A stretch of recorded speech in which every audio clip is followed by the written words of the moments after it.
could go to see inside myself, to find love in an otherwise loveless household, where I could be great, where I could be anything or anyone I wanted to be. 100% pure escapism until I discovered its precious secret. The mirror lives. It breathes. It talks. All its own. It is a genie that grants all the wishes you could ever dream, at least in my case. All except two.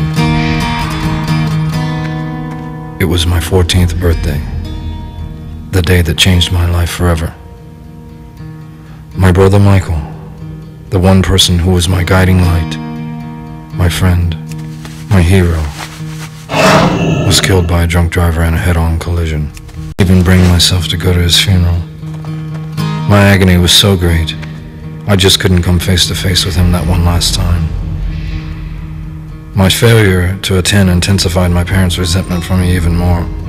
But from that moment on, nothing seemed to matter.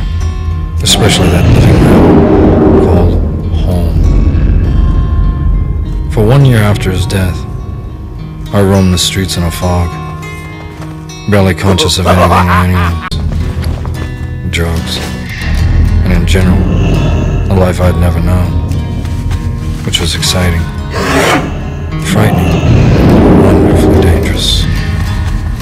It was then, as I staggered through a downtown city street in one of my drunken rages, I stumbled across a small music shop, and in the window there stood the instrument, the fiery tool that would become the object of my newfound desire, frustrations, all my pain, completely opened all my 4 doors of doom.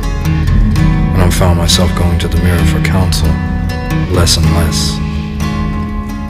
Because of this, my songs seemed to write themselves, and I knew my destiny was in my music. But I was going to have to get out of this backwoods town I was in, if I was ever going to succeed. And I was 16 going nowhere, and the only thing my parents knew was live with the lights, excitement, the danger, and a chance for me to finally live, and to do my music without the persecution I had known for so long. I hitchhiked all the way, with a suitcase in one hand and my guitar on the other. And as I stood at the edge of the city, the magic of the place was incredibly intense. It was to be my new home. Lived for 2 years, trying to get a break in the music world and make a record. And that's when I ran across a delightful businessman named Charlie.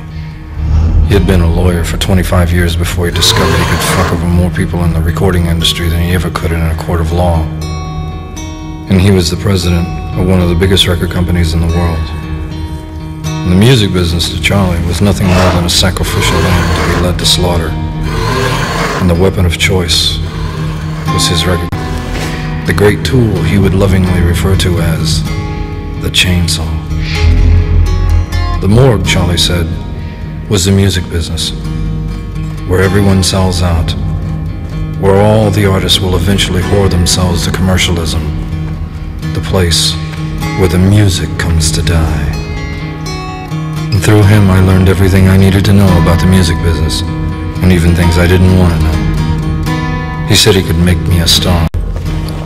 And my parents, she saw my present, with my great struggle to succeed in the fulfillment of my dreams and newfound happiness.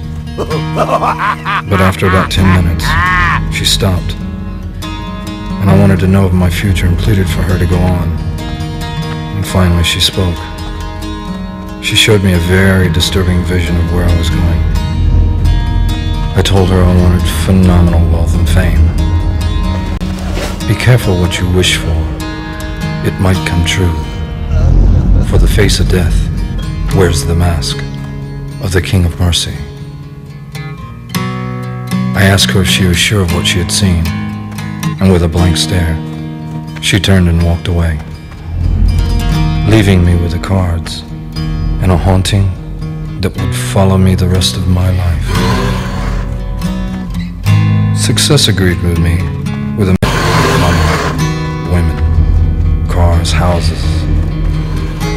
was that one of my nightly hedonisms, or rather flash individual, entered the room. He introduced himself as the doctor. I asked him what kind of doctor, and he smiled and said, "Meet my friend." I was silent. The mirror that was once on the wall, my alter ego,